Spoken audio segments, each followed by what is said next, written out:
Salam sejahtera para pelajar. Hari ini kita nak belajar Sains Tingkatan 5 bab 3, Kelestarian Alam Sekitar. 3.1 Kitaran ayat produk. Setiap aktiviti manusia sentiasa mempunyai pengaruh terhadap alam sekitar. Salah satunya ialah aktiviti yang menyumbang kepada pelepasan gas rumah hijau. Contoh gas rumah hijau adalah gas karbon dioksida, sulfur dioksida, metana, gas perfluorin, CFC dan sebagainya. Gas rumah hijau yang dibebaskan dari aktiviti manusia inilah yang memerangkapkan haba yang masuk ke atmosfera bumi menyebabkan berlakunya pemanasan global. Masih ingat lagi apa itu pemanasan global? Pemanasan global merupakan peningkatan purata suhu atmosfera bumi secara global. Gas rumah hijau mengalang dan memerangkapkan abu bumi daripada bebas keluar ke angkasa. Jejak karbon merujuk kepada jumlah karbon dioksida yang dibebaskan ke atmosfera asal daripada aktiviti individu, peristiwa, organisasi, komuniti atau produk yang digunakan dalam kehidupan harian. Saya ringkaskan ya. Ringkasannya, jumlah pelepasan gas rumah hijau seperti CO2 akibat aktiviti manusia disebut jejak karbon. Okay. Kalau ditanya definisi, boleh jawab yang ini ya. Jejak karbon, itu dah tahu lah jumlah pelepasan gas rumah hijau daripada semua aktiviti manusia. Ia termasuk pembakaran bahan api fosil, contoh macam arang, petroleum, gas asli dalam pembuatan, pemanasan dan pengangkutan serta menghasilkan elektrik untuk pengeluaran barangan dan perkhidmatan. Di samping itu, pelepasan gas rumah hijau yang lain seperti metana, nitrous oksida ataupun CFC juga dikira di dalam konsep jejak karbon ini bukan saja CO2. Kajian jejak karbon bagi seseorang individu bermula dengan mencerahkan produk yang digunakan dalam seharian. Sebagai contohnya peti sejuk merupakan satu produk yang digunakan sepanjang hari dalam kehidupan seseorang individu bermula dari waktu bangun pagi sehingga waktu tidur.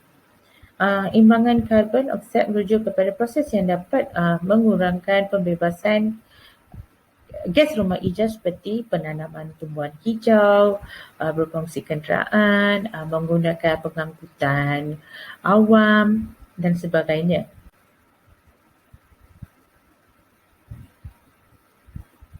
Okay, kalau kita tengok yang dekat sebelah kiri ni, jejak karbon atau carbon footprint bagi sesuatu produk merujuk kepada impak negatif terhadap kelestarian alam sekitar yang disebabkan oleh produk tersebut sepanjang kitar ayatnya.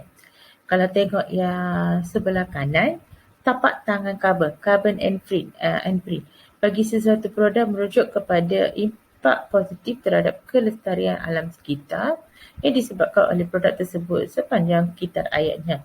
Maksudnya daripada produk itu dicipta ataupun direka sehinggalah produk itu dilepuskan di tapak pelupusan sampah. Tapak tangan karbon. Tapak tangan karbon bagi sesuatu produk adalah bertujuan untuk mengurangkan jejak karbon bagi produk tersebut dan menambahkan impak positif terhadap kelestarian alam sekitar. Antara langkah tapak tangan karbon untuk mengurangkan pembebasan gas rumah hijau dalam kitaran ayat sesuatu produk adalah seperti yang berikut. Satu, penggunaan bahan dengan jejak karbon yang rendah dalam pembuatan produk. Contoh, penggunaan simen digantikan dengan kayu balak sebab simen ni bahan yang boleh baru dan kurang membebaskan gas rumah hijau. Yang kedua, pemanjangan kitar ayat dan peningkatan kecekapan produk. Contoh, penggunaan bateri yang boleh dicas semula, rechargeable bateri dan panel suria yang dipasang di kediaman, contoh yang merupakan produk dengan kitar ayat yang dipanjangkan dan kecekapan tenaga yang ditingkatkan. Yang ketiga, penggunaan tenaga yang kurang, membebaskan gas rumah hijau dan pengubah tenaga yang mempunyai kecekapan tenaga yang tinggi.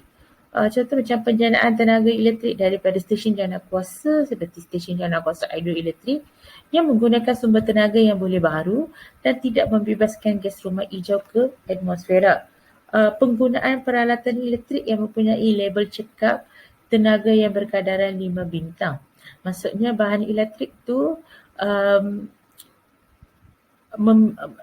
dia lebih efektif dan dia kurang membebaskan gas rumah hijau ke atmosfera maksudnya. Okey, yang keempat, pengurusan sisa yang cekap kerana kelestarian alam sekitar ya. Pengurusan sisa yang berkonsep 5R.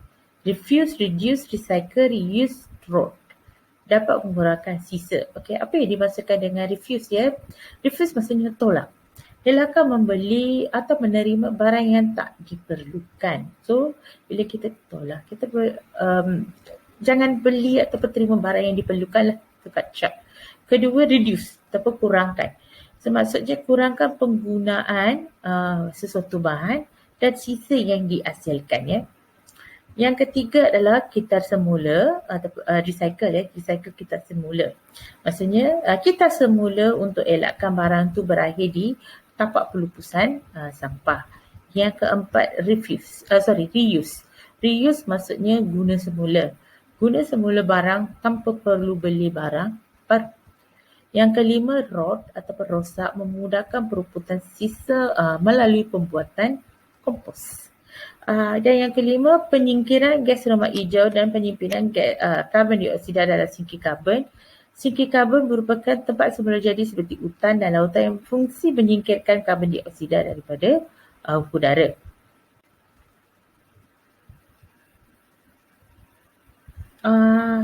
Kitaran ayat sesuatu produk ya. Kitar ayat umum bagi produk bermula daripada sumber sehingga peringkat pelupusan sama ada. Yang pertama kita panggil cradle to cradle life cycle of a product. Maksudnya barang itu boleh dikitar semula.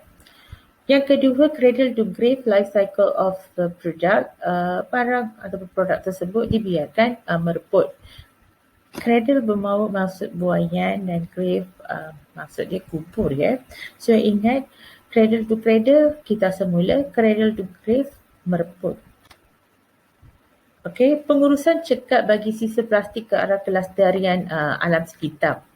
Pengurusan sisa plastik ya, pada era moden ini, masyarakat perlu menguruskan sisa plastik dengan menggunakan idea pengurusan yang cekap untuk menuju ke arah kelestarian alam sekitar. Hub cycle ni merupakan satu idea pengurusan yang cekap yang digunakan untuk menghasilkan produk plastik yang baru. Maksudnya dihasilkan benda baru ya. Okey, yang keempat, mikroplastik ialah kepingan plastik yang panjangnya kurang daripada 5 mm dan menjadi berbahaya jika berada di dalam badan organisma akuatik. 3.2 pencemaran alam sekitar. Okay, pencemaran alam sekitar ni merupakan ciri fizikal, kimia atau biologi yang tidak dikehendaki dalam komponen alam sekitar iaitu udara, air dan tanah.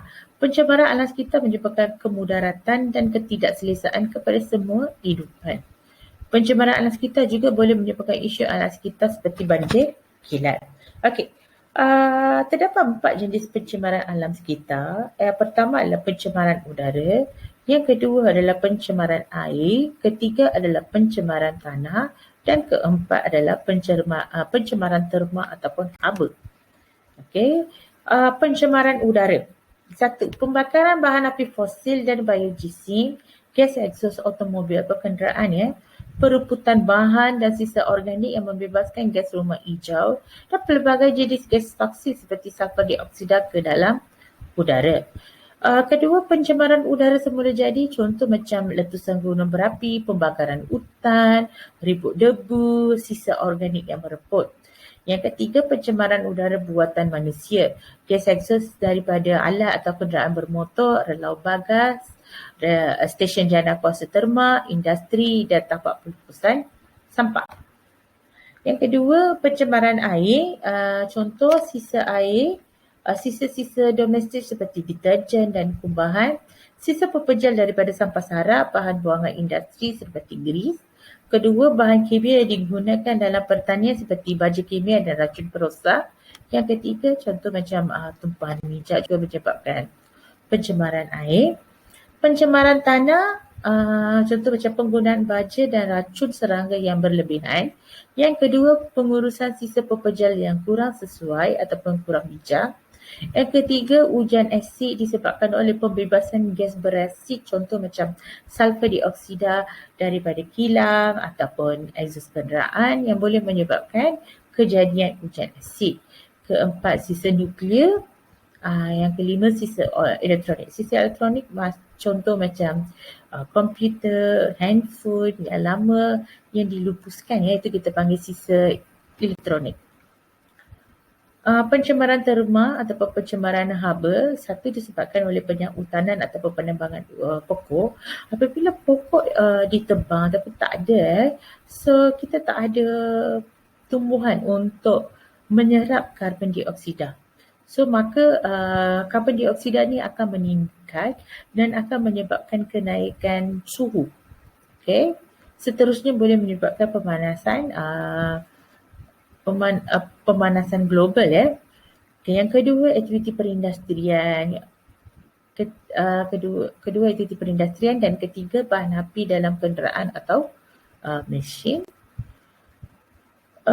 Tahap pencemaran air daripada sisa domestik. Okey, IPU, Indeks Pencemaran Udara, merupakan parameter pencemaran udara yang diukur untuk menentukan tahap pencemaran udara. Yang kedua, BOD, Biochemical Oxygen Demand, pula merupakan parameter pencemaran air yang diukur untuk menentukan tahap pencemaran air. So IPU ni kita nak tentukan indeks, maksudnya paras mana yang selamat, paras mana yang sesuai. Untuk BOD pula kita boleh tentukan sumber air itu tercemar atau tidak. Okay. Yang ketiga, eutrofikasi. Eutrofikasi adalah respon ekosistem terhadap penambahan ion fosfat dan nitrat daripada deterjen, baja dan sampah ke dalam satu ekosistem akuatik. Pertumbuhan alga yang pesat dalam air yang mengandungi bempalan air nitrat yang berlebihan adalah satu contoh eutrofikasi. So kesan negatif eutrofikasi ni termasuklah pengurangan kandungan oksigen dalam air yang boleh menyebabkan kematian haiwan dan tumbuhan akuatik. BOD adalah jumlah oksigen terlarut yang diperlukan oleh mikroorganisma seperti bakteria untuk menguraikan bahan organik di dalam sesuatu sumber air.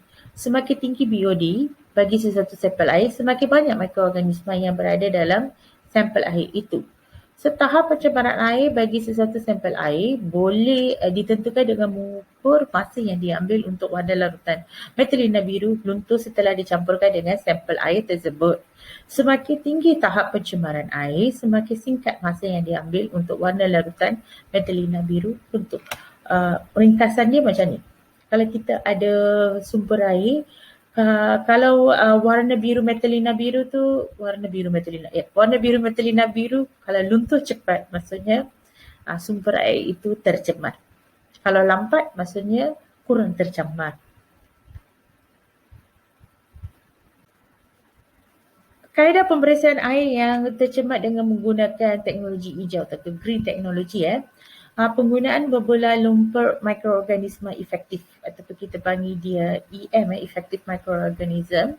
Kaedah teknologi hijau yang digunakan untuk merawat air sungai yang tercemar di Malaysia termasuklah penggunaan berbola lumpur mikroorganisma efektif, bakteria asid laktik seperti Lactobacillus casei. Bakteria Lactobacillus casei ni dia merawat sisa kumbaan macam dekat LOG, indoor water semua dan menyingkirkan bau busuk air, merencatkan pertumbuhan mikroorganisma berbahaya dan memudahkan perebutan bahan organik.